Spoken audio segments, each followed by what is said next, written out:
एक बार माता त्रिपुर सुंदरी के भवन में योगिनियां उनसे पूछती है, हे माता, आदि शक्ति का परम रूप कौन है और प्राब्रह्मण का परम रूप कौन है? क्या वह आप है? माता, और भी तो महान देवियां है। देवी आद्या काली, वह भी तो महान पराशक्ति है। तो हे माता, आप दोनों में से श्रेष्ठ कौन है? हे योगिनियों, प्राब्रह्मण का परम रूप और कोई नहीं, मैं ही हूँ। परंतु देवी आद्या काली, वह भी प्राब्रह्मण का परम रूप है। हम दोनों में कोई भी भेद नहीं है। हम तो एक ही सच्चाई के दो पहलू हैं। अगर देवी काली अंधकार है तो मैं उस अंधकार से प्रकट होने वाली रोशनी। अगर मैं आरंभ हूँ तो देवी काली उसके पश्चात आने वाला अंत। जब हम दोनों सम्मिलित हो जाती है तब हमारा एक महान अवतार प्रकट होता है। एक ऐसा अवतार जो संपूर्ण रूप से मैं भी हूँ और देवी काली भी। हम दोनों की परिपूर्ण शक्ति उस अवतार में है। मेरा अनंत सौंदर्य और देवी काली का अनंत घोर, उसमें दोनों व्याप्त है। वह अवतार है देवी रक्त कालिका, जिसे महात्रिपुर सुंदरी या महाषोडशी भी कहा जाता है। और देवी त्रिपुर सुंदरी अपना रक्त कालिका अवतार ले लेती है। हे देवी रक्त कालिका, कृपा करके हमें अपने इस अवतार की कथा सुनाइए। एक समय की बात है, देवताओं और असुरों के बीच में घोर युद्ध हो रहा था। देवताओं ने सभी असुरों का नाश कर दिया, लेकिन उनमें से एक नन्हा शिशु असुर बच गया। वह अपनी माँ के मृत शरीर से लिपटकर कई दिनों तक रोता रहा। यह देखकर मेरा ममतामयी दिल पिघल गया। मैं वहाँ अवतरित हुई और उस शिशु को मैंने अपनी गोद में ले लिया। वह मुझे एक टूटे कुंभ के पास मिला था, इसलिए मैंने उसका नाम कुंभ रख दिया और उसका पालन पोषण शुरू कर दिया। मुझसे उसे अनंत कलाओं का ज्ञान मिला। मैंने उसे युद्ध कला, माया कला, हर तरह का ज्ञान प्रदान किया। और जब वह आत्मनिर्भर हुआ तब वह तपस्या करने के लिए चला गया। रास्ते में उसे एक ऋषि मिला। हे पुत्र, मेरी बात सुनो। तुम देवी की संतान नहीं हो, तुम असुरों की संतान हो। देवी देवताओं ने तुम्हारे माता पिता और तुम्हारे सारे कुल का नाश कर दिया। तुम्हें अपने कुल का बदला उनसे लेना ही होगा। नहीं, यह सत्य नहीं है। मेरी माता और कोई नहीं, देवी माँ है। तुम अपना रूप देखो, तुम असुर हो। तुम देवी की संतान हो ही नहीं सकते। देवी त्रिपुर सुंदरी, तीनों लोकों में सबसे सुंदर, और तुम असुर। अपना सत्य जानने के लिए कुंभ असुर लोक चला गया। वहाँ पर असुर उसके मन में देवताओं के प्रति विष भर देते हैं और देवताओं पर विजय प्राप्त करने के लिए वह ब्रह्मदेव की तपस्या शुरू कर देता है।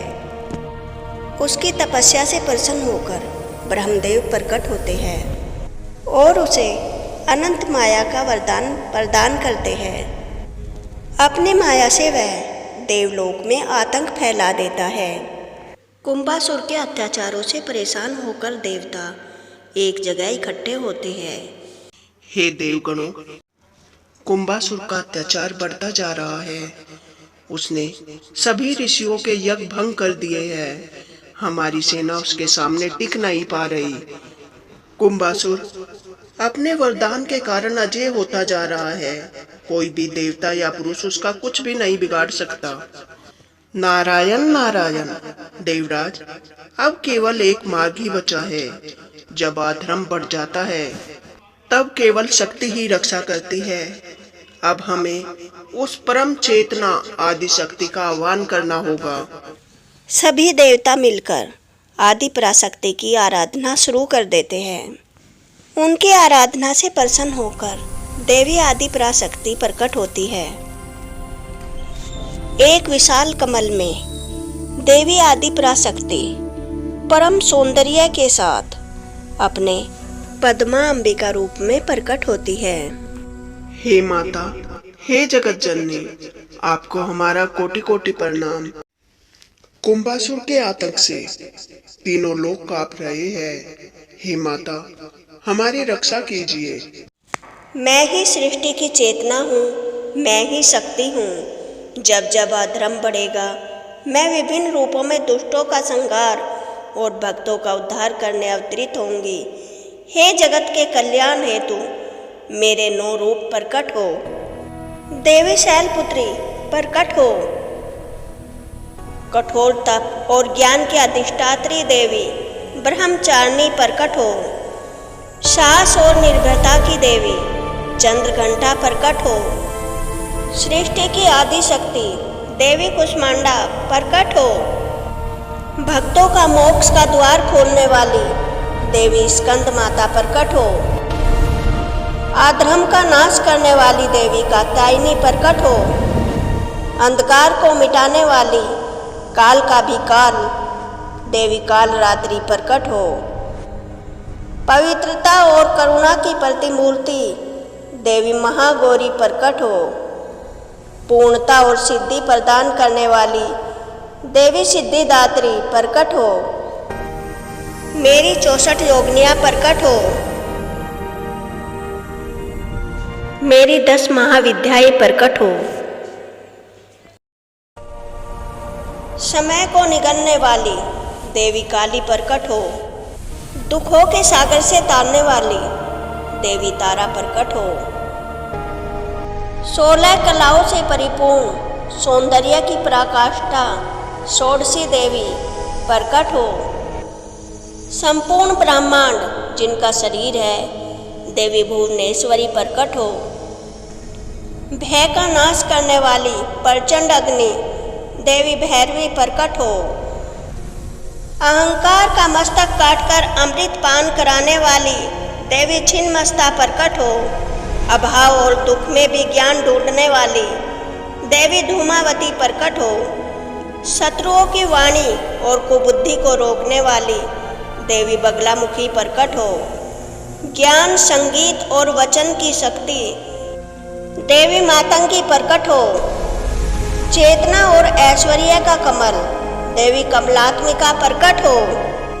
इस तरह से देवी ने अपनी 9 दुर्गाएं, 64 योगिनियाँ और 10 महाविद्याएं प्रकट की और देवी कुंभासुर के साथ युद्ध आरंभ कर देती है।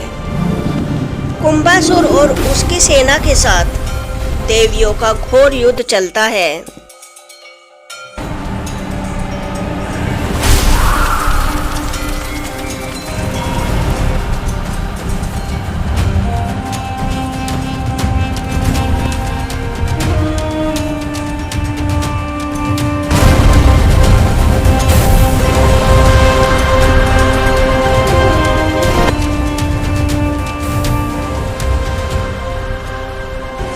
कुंभासुर देवी से भयभीत हो जाता है और उसे याद आती है देवी की सिखाई गई माया। कुंभासुर देवी की सिखाई हुई माया का प्रयोग करके देवी की सारी सेना को मूर्छित कर देता है। संसार में ऐसा पहली बार हुआ। सदा करुणामयी पद्मा अंबिका देवी क्रोधित हो जाती है और देवी पद्मा अंबिका देवी त्रिपुर सुंदरी और देवी आद्या काली की शक्ति का आह्वान करती है। ओम ऐं ह्रीं श्रीं श्री कहे कान्वत्रे नमः। देवी पद्मा अंबिका के आह्वान पर देवी त्रिपुर सुंदरी और देवी आद्या काली प्रकट होती है। उन दोनों की सम्मिलित शक्ति से देवी पद्मा अंबिका देवी रक्त कालिका का रूप ले लेती है और देवी रक्त कालिका कुंभासुर की सारी माया को एकत्रित करके अपने कपाल में डाल लेती है और उसे ग्रहण कर लेती है।